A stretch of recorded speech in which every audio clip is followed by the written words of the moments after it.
Hey guys, welcome back. Here's the question. Why did Zelda become a light dragon instead of a time dragon? Some people have brought it up before, but I haven't seen anybody take a serious crack at solving this mystery. Well, I think I've solved it. Let me get something clear before I get into the meat of this theory. I am aware that the dragon was called the white dragon in Japanese, and that the demon dragon was called the black dragon. While the term white dragon is more ambiguous than light dragon, all of the text from her dragon parts, her appearance, and her compendium entry, not to mention the plot itself, shows that her dragon form is based on the aspect of light and not time. Fundamentally, this is the mystery at hand. Why her secret stone, which is branded with the symbol of time and amplifying her time powers, would turn her into a light dragon. This is a deep one today, so kick back and relax while I walk you through it. Let's talk about the Time Dragon Mystery. Part 1. The Secret Stone Mechanics. We need to go over the basics here to understand how I arrived at my conclusion, and the secret stones are at the center of this mystery. According to Minoru, they amplify a person's inner power and do not grant mastery over it.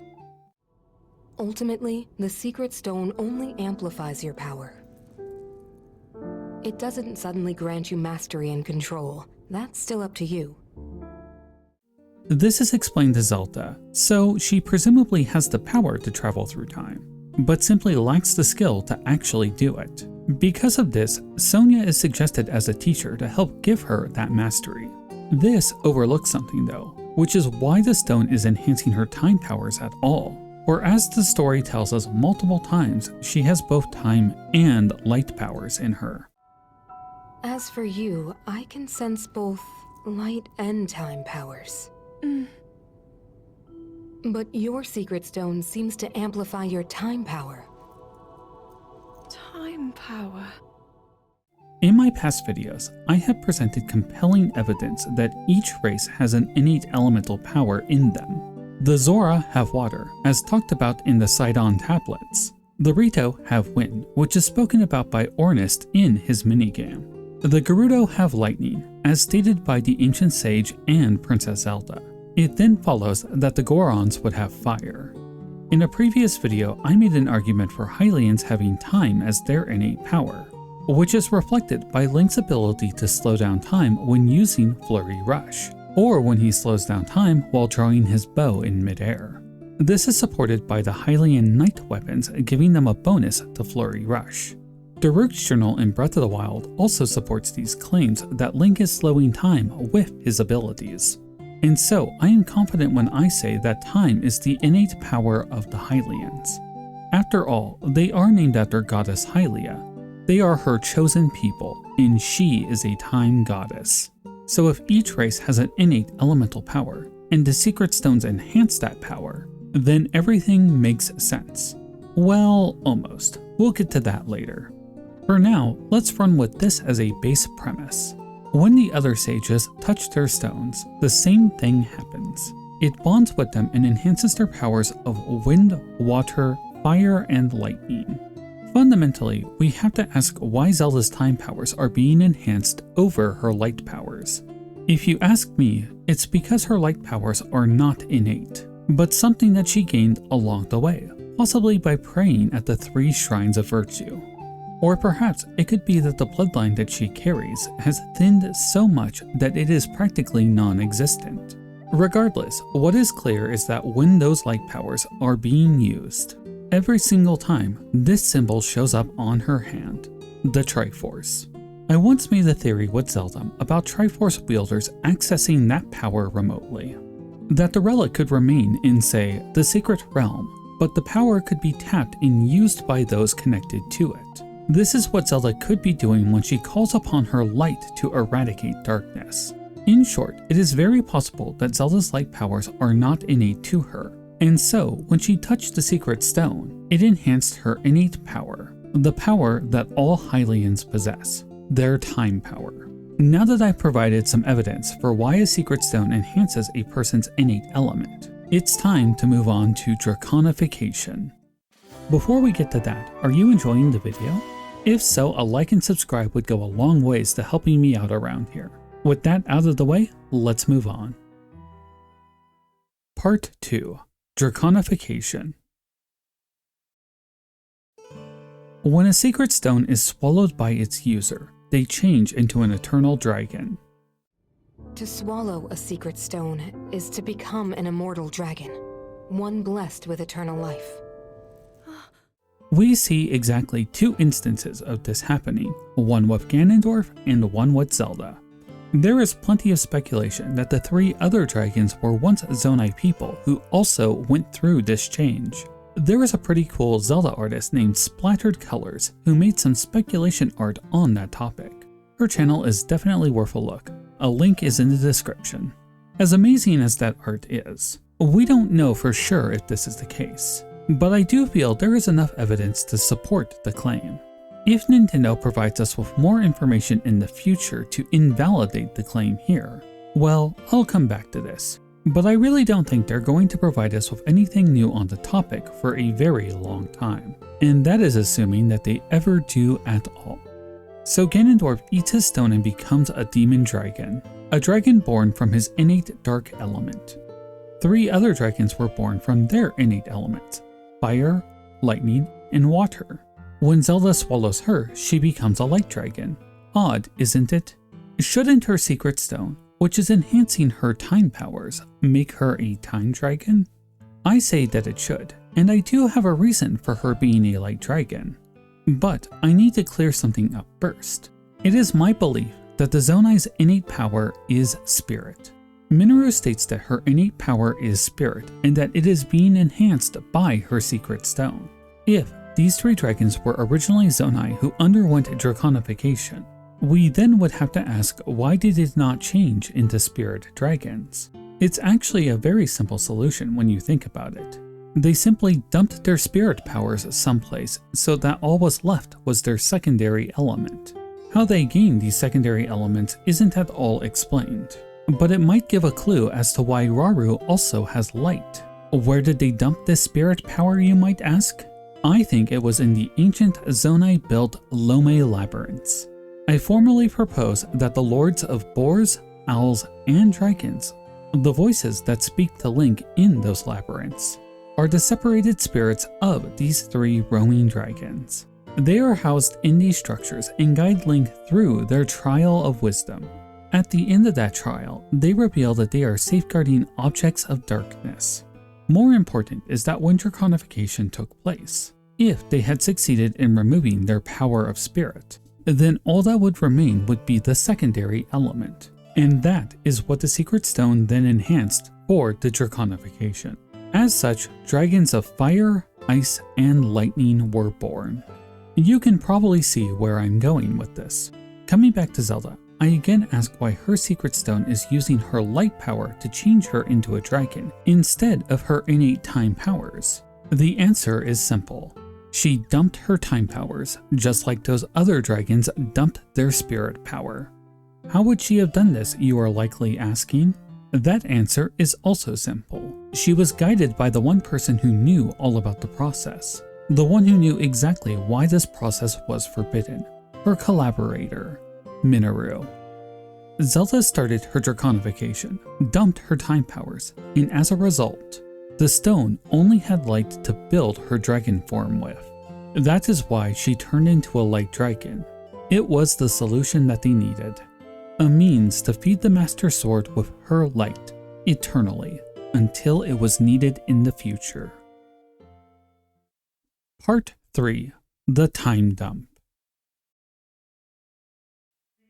When Link shakes hands with the sages, power transfers from their bodies into his, taking its place in a ring on the Zonai arm brace.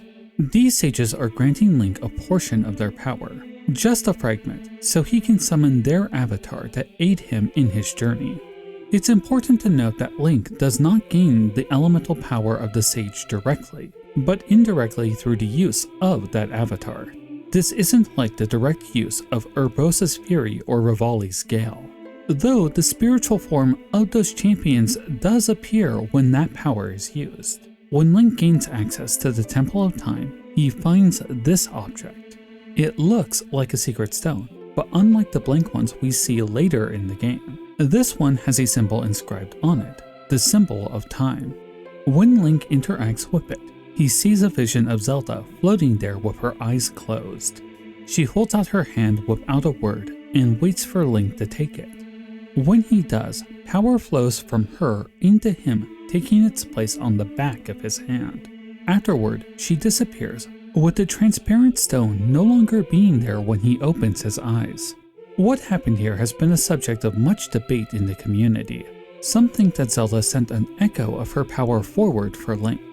Others think that she is simply handing off her power as the Sage of Time. This isn't like the other sages though. This doesn't take up a ring slot, it takes up the majority of his hand. It doesn't summon an avatar for Link to interact with in order to use the recall power. Can you imagine how awful that would be as a game mechanic? No, this was Zelda transferring her time powers in their entirety to Link. The power of recall is the enhanced power of time taught to her by Sonia, and now she passes that power on to Link.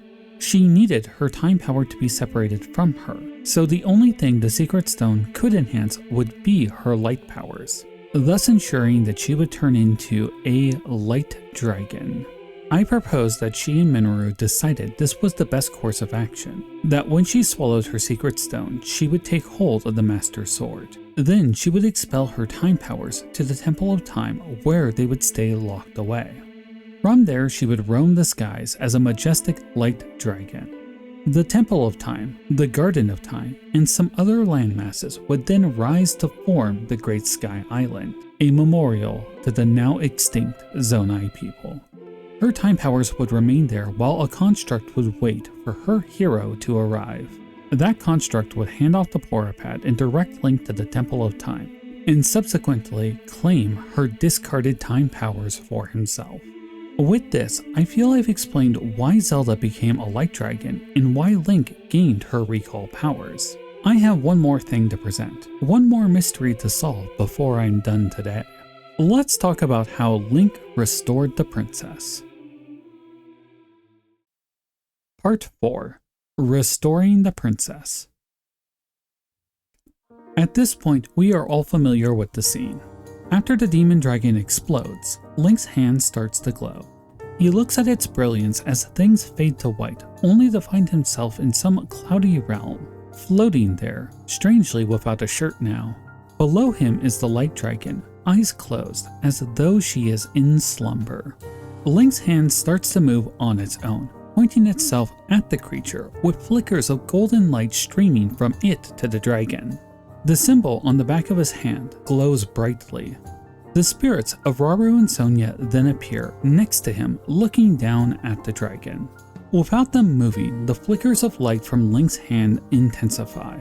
A larger, clearer stream flows from his arm to the dragon.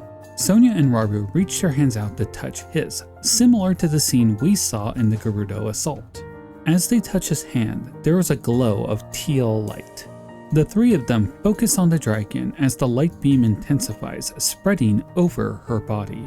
The body starts to glow brightly, and then, in a flash of light, it is gone. Princess Zelda floats there, sleeping, with her secret stone around her neck. It glows amber with the symbol of time on it. Link's hand is now restored. The fusion that Rauru used to attach it has ended. The two spirits take each other's hands and disappear while Link wakes up. And then of course he dives, catches Zelda, and falls into Lake Mabe. Zelda is astonished and tells him that she will share with him everything. Then credits. Sometime later at the Temple of Time, Minoru's spirit offers a theory as to why Zelda changed back. She says that Rauru and Sonia channeled their power through Link in order to change Zelda. And again, their powers are of time and light. Let's back this up. Link's hand is shooting energy into the dragon. A lot of people think that recall was being used here, and that Rauru and Sonia combined their powers to do a type of super recall, and thus rewind her to the point before she consumed the stone. That kind of works, but every time we see recall used, it has the same distinct appearance, the same sound, even when it is used to send the sword back in time.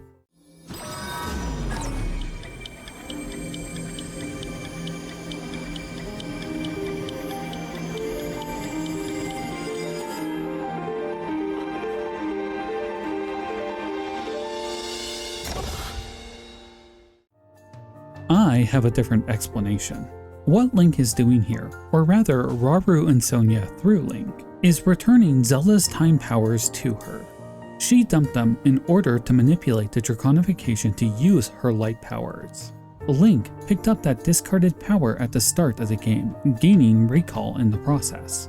And now, at the end, he is returning it to her. Why are Rauru and Sonia helping here? I think they are here to ensure it is done correctly. This realm Link is in seems to be special, perhaps even being this continuity's version of the Sacred Realm, though I don't think it is. What is more important is that these two spirits are here to help. I used to think that the three of them were activating the Triforce inside of her to make a wish, but I no longer think that's the case because I don't think she has the Triforce in her. As for why returning her time powers would cause her to change back, it would be because they basically reset the stone, shifted the balance. If a secret stone only amplifies one power and defaults to the innate power of a person in question, when time is restored to Zelda, the stone in effect resets itself back to time. You might then think that the dragon would shift from light to time, but instead it seems more like the light dragon state becomes invalid, and so Zelda reverts back to her Hylian form. I think this is why Zelda's Draconification ends. Link returned her missing powers and made her whole. There are two big things I realize you probably want to bring up. Why does Rauru have light if the Zonai innate power is spirit? I can't be completely sure, but I believe he somehow gained it, perhaps similar to how Zelda gained it. I could see him doing a pilgrimage with Sonia to the Shrine of Virtues. Sonia was the High Priestess of Hylia after all. Or perhaps the Zonai have even more things we simply don't know about. I do feel that both light and darkness are treated special in this game, a secondary power gained by individuals for reasons that are not so clear. The other big thing to bring up is about the other three dragons. If I am correct, then the spirit power was removed in order to allow their elemental power to become dominant, and thus amplified by their stone. If so, and I'm right about how they rebooted Zelda's stone, then returning their spirit power to their body would likely have the same effect. As I said earlier, I believe those spirits are in the Lome Labyrinths. As for why they chose to undergo Draconification to begin with, well, I have a few ideas, but that's going to have to be a theory for another time. Hope to see you then. Thanks for watching the video. I'd like to give a couple of shoutouts today. The first to Splattered Colors for her excellent Zonai art. A link to her channel is in the description below. The second is to my buddy Gossipgeist. I talked to him a little about this theory, but then he helped me out with my sound setup. Hopefully I'm sounding much better this episode. Let me know in the comments if you would. If you haven't done so already, a like and subscribe go a long ways to helping me out.